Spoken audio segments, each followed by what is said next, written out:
Assalamualaikum warahmatullahi wabarakatuh. Selamat pagi. Hari ini saya masuk ke materi yang baru, yaitu tentang balok miring.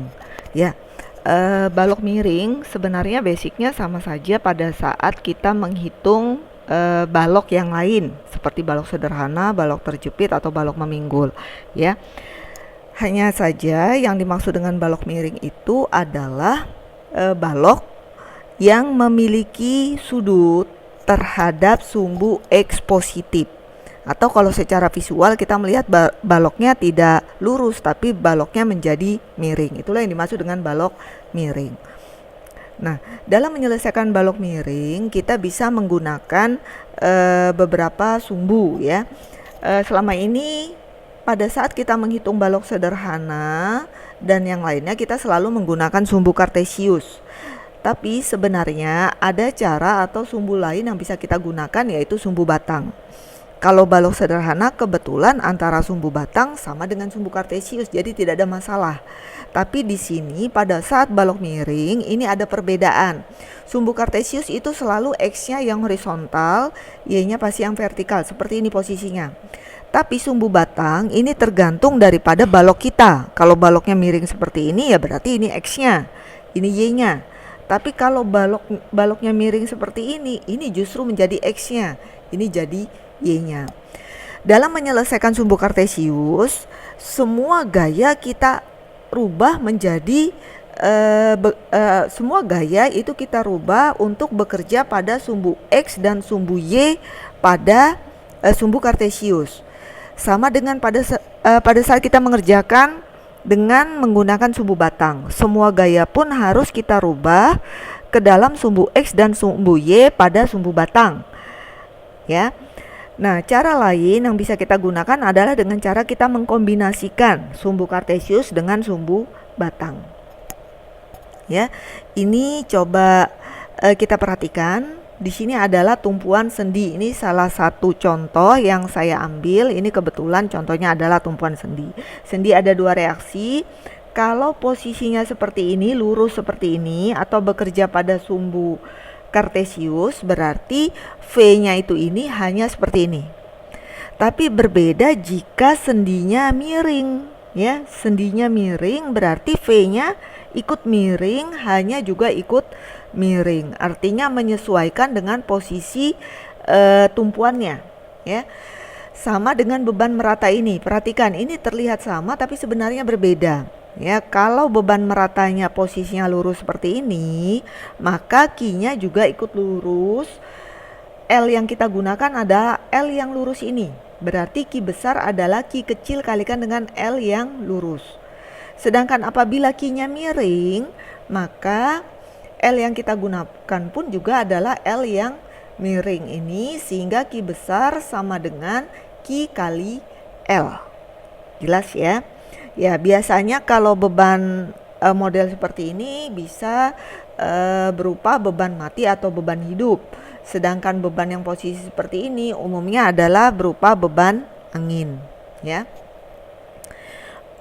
Oke, baik, untuk lebih jelasnya kita masuk ke contoh soal berikut.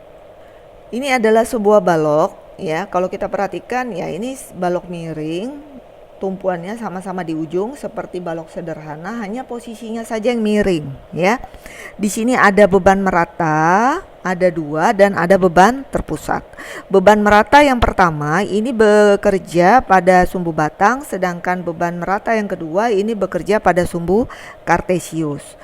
Langkah pekerjaannya sama seperti umumnya kita mengerjakan atau menganalisa gaya dalam dengan balok. Jadi kita menghitung reaksi perletakan, momen, ada tambahan free body diagram seperti materi sebelumnya yang sudah dijelaskan, kemudian ada menghitung momen maksimum, lintang, normal, dan gambar MDN.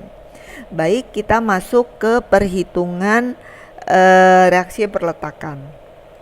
Sebelum kita menyelesaikan reaksi perletakan, kita asumsikan dulu reaksinya ya. Kita asumsikan reaksinya, kita lihat ini tumpuannya, karena tumpuannya miring berarti V dengan H-nya juga menyesuaikan.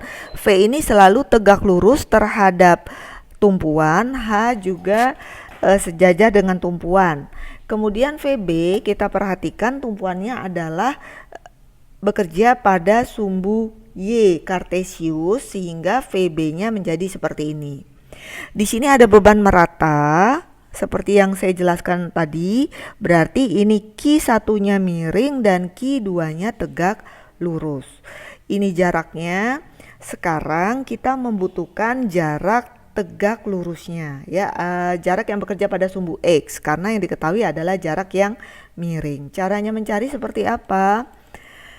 Kita mencari bisa menggunakan rumus cos alfa ya, sini 30 derajat berarti cos alfa sama dengan X dibagi 3 miringnya ya, cos sama dengan samping per miring. Karena sampingnya kita anggap X, miringnya adalah 3 meter, maka X sama dengan 3 kali cos 30. Sehingga saya bisa menuliskan atau kita bisa menuliskan demikian. Ini menjadi 3 cos 30, ini menjadi 2 cos 30, yang ini menjadi 3 cos 30 dan yang ini menjadi 2 cos 30. Kemudian kita cari Q1-nya. Q kecil dikalikan dengan 3. Q2 berarti Q kecil dikalikan dengan 2 cos 30. Ingat, jaraknya bukan yang miring tetapi jaraknya yang ini, 2 cos 30. Selanjutnya kita akan menghitung reaksi perletakan sigma MA sama dengan 0. Kita perhatikan gaya-gaya yang bekerja. Di sini ada VB. VB dikalikan jaraknya. Jaraknya yang mana? Berarti jarak yang akan kita pakai adalah jarak yang kalau VB, jarak yang tegak lurus yang akan kita pakai adalah jarak yang ini. Perhatikan, masih ingat momen adalah gaya dikali jarak tegak lurus. Kalau gayanya seperti ini, titiknya adalah di A, berarti jarak tegak lurusnya adalah yang ini. Ya, sehingga 10 kali cos 30. Q2, ini Q1, maaf, Q1 dikalikan jarak tegak lurusnya. Jarak tegak lurus dari titik ini ke Q adalah ini, 1,5. Ya, searah jarum jam. Kemudian ada P. P seperti ini, jarak tegak lurusnya yang mana? Dari sini ke sini. Berarti yang kita pakai adalah 5 cos 30. Q2 ke titik A, jarak tegak lurusnya yang mana? Dari sini ke sini. Berarti yang kita pakai adalah 9 cos 30. Sehingga sangat penting sekali kita memahami dasar-dasar momen, di mana momen itu adalah gaya dikali jarak tegak lurus. Jadi jangan sampai terbalik menggunakan jarak tegak lurusnya. Oke, setelah ketemu maka kita akan mendapatkan nilai RB sebesar 1,799 kN. Arahnya kemana? Arahnya karena positif berarti asumsi kita benar. Di sini adalah ke atas. Kemudian sigma MB sama dengan 0. Ya, perhatikan VA dikalikan dengan jaraknya ke titik B, jarak tegak lurusnya adalah yang ini, 10. Kemudian Q1 dikalikan dengan jarak tegak lurusnya berarti ini ke sini, 8,5. Kemudian ada P, jarak tegak lurusnya ke titik B yang mana? Jarak tegak lurusnya adalah dari sini ke sini. Nah, berarti 5 kali cos 30. Lanjut Q2 dikalikan jarak tegak lurusnya ke titik B adalah yang ini, 1 kali cos 30. Masukkan, ketemu hasilnya positif 3,058. Karena positif berarti asumsi kita seperti ini benar. Ini saya tuliskan ya, sama, arahnya ke sana. Kemudian sigma Fx sama dengan 0. Semua gaya yang bekerja pada sumbu X sama dengan 0. Di sini ada HA. Di sini ada P cos 60, di sini ada plus RB. Oke, di sini perhatikan P yang tadi karena ini sumbu sigma Fx sama dengan 0, kita menggunakan sumbu batang sehingga gaya-gaya yang kita perhatikan adalah gaya-gaya yang bekerja pada sumbu X, sumbu batang. Di sini ada HA, di sini ada Px, di sini ada Q2X ya, Q2X. Kemudian di sini juga ada VBX. Kalau di sini sudutnya 30, berarti di sini juga otomatis 30. Karena ini 90 derajat, di sini 30, di sini 60 ya. Dan ini perhatikan ini juga 90 derajat. Kalau di sini 60, berarti di bagian sini juga 30. Jelas? Sekali lagi saya ulang. Kalau di sini 30, maka di sini pasti 30. Kalau di sini 30, yang ini 60. Kenapa? Karena ini siku-siku. Ya, 90 derajat. Kemudian kalau di sini 60, otomatis di sini juga 30. Sehingga alfa, alfa, alfa. Ya. Nah, di sini kalau kita perhatikan, berarti PX arahnya ke kiri negatif dikalikan dengan sin 30 atau cos 60. Boleh, sama. Ya. Kemudian lihat, kita perhatikan yang Q2. Kalau di sini 30, ya, di sini 30, sudutnya 30, maka di sini pasti 60. Otomatis karena ini 90 derajat, yang di sininya pasti 30. Ya, sehingga kalau Q2Y itu Q2 cos 30, maka Q2X Q2 kali sin 30. Demikian juga dengan batang gaya di sini. Kalau di sini 30, maka di sini pasti 60 ya, karena ini adalah segitiga siku-siku. Segitiga siku-siku, dalam satu segitiga itu sudutnya pasti 180 derajat. Di sini sudah 90, di sini 30, otomatis di sini 60. Kalau di sini 60 karena siku-siku, yang di sini pasti 30. Sehingga di sini Q2X tadi adalah Q2 sin 30 dan VBX adalah VB sin 30 ya. Sehingga ketemulah nilai HA itu positif 0,035. Karena positif, asumsi kita benar. HA itu yang ini arahnya ke sana, berarti saya gambar ke sana ya. Oke, sigma FY, perhatikan lagi yang ini, sigma FY, semua gaya yang bekerja pada sumbu Y sama dengan 0. Ada VA ke atas, Q1 ke bawah, PY,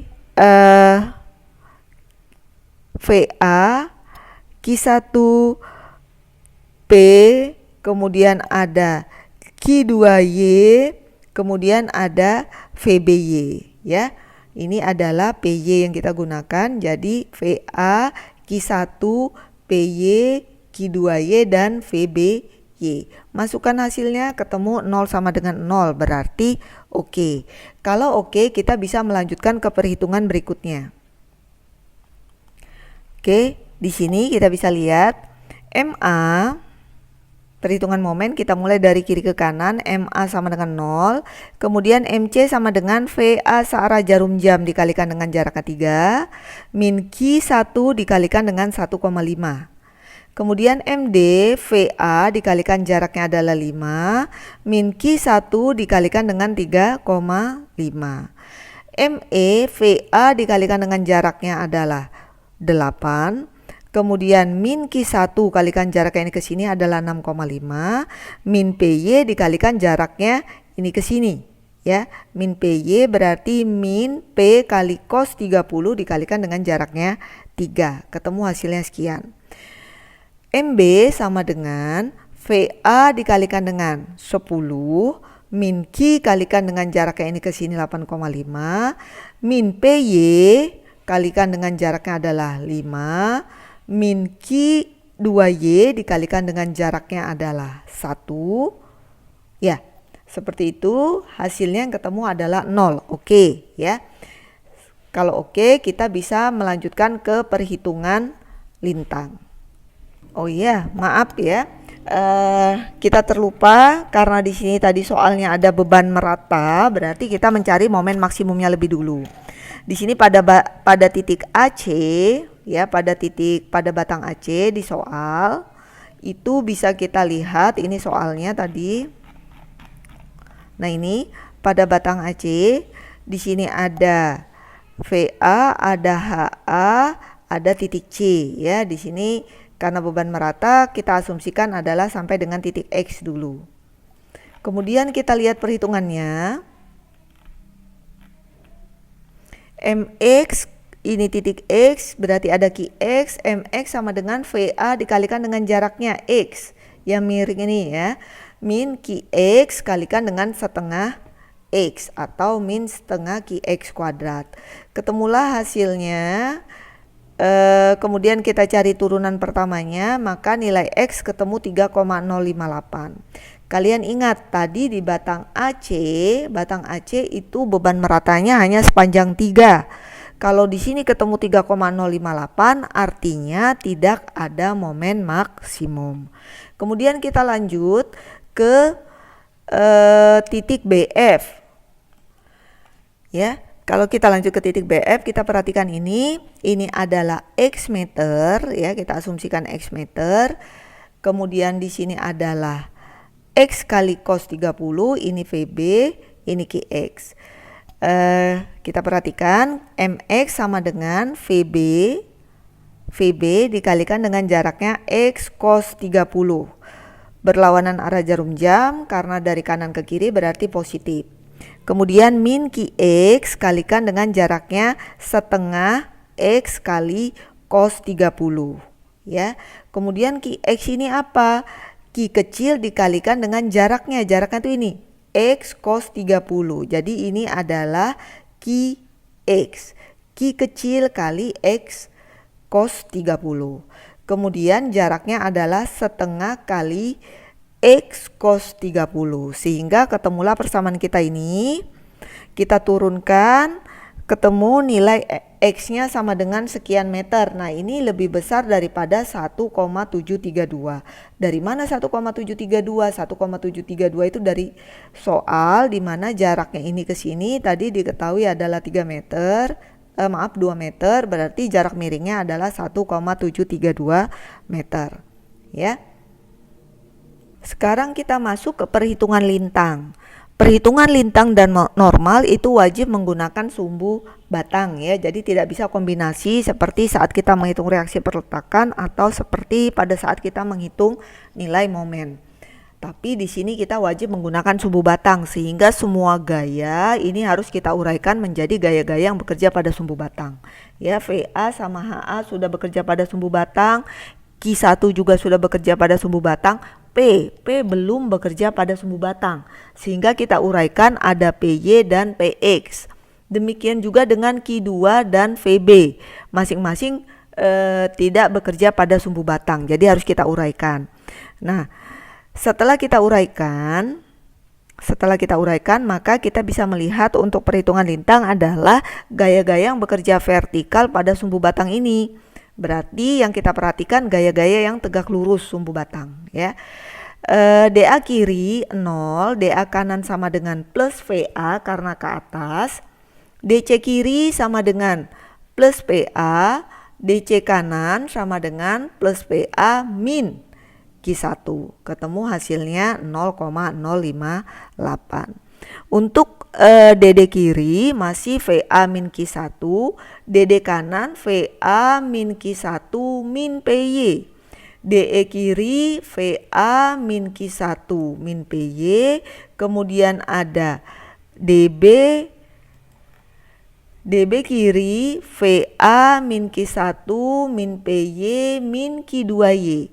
DB kanan VA min Q1 min PY min Q2Y plus VBY. Ketemu hasilnya 0. Nah, untuk perhitungan normal, hati-hati di sini kita harus menggunakan free body diagram ya. Di sini ada HA nilainya 0,35. Karena HA 0,35, di sini harus membalas sebesar 0,35 ya. Kemudian kita ketahui bahwa sebenarnya di sini ada nilai PX yang 0,5. Ini PX 0,5 di titik D.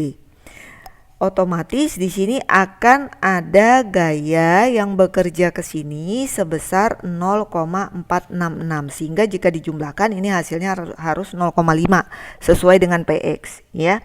Ketemulah angka 0,466 dari mana? Dari 0,5 dikurangkan dengan 0,035, atau lebih mudahnya 0,035 ditambahkan berapa supaya hasilnya harus 0,5 seperti ini ya. Ketemu angkanya 0,466, karena 0,466 nya arahnya ke sana berarti harus dibalas di titik E ya, besarnya sama 0,466. Kemudian kita tahu di sini ada Q2X sebesar 0,433. Dari mana 0,433? Dari Q2 sin 30 ya. Q2 sin 30 ketemu 0,433, maka karena ini sudah diketahui 0,466, 0,466 dijumlahkan dengan berapa supaya hasilnya 0,433 ke arah sini. Nah, ketemulah ini hasilnya 0,899. Kalau kita jumlahkan arahnya ke sini besarnya 0,433 ya. Oke, ketemu 0,899, kemudian akan kita balas ke sini sebesar 0,899. Kita tahu perhitungan kita benar apa tidak, kita bisa cek. Ini sebenarnya adalah sama dengan V2X. Jadi kalian bisa mencoba VB dikalikan dengan sin 30. Harusnya hasilnya adalah 0,899. Jika hasilnya tidak sama, berarti ada yang salah dalam perhitungan kita. Kita harus cek kembali. Tapi karena ini sudah kontrol, sudah oke, maka kita bisa melanjutkan dengan analisa bidang normalnya. Oke, baik. Setelah kita lihat ini, di titik A dan D ada gaya yang berwarna magenta ini sebesar 0,035. Arahnya tekan, negatif saya tulis. Kemudian DE yang berwarna merah ini tarik ya. Besarnya berapa? 0,466. Maaf, ini 0,466. Tarik positif. Kemudian ada EB yang berwarna hijau ini ya.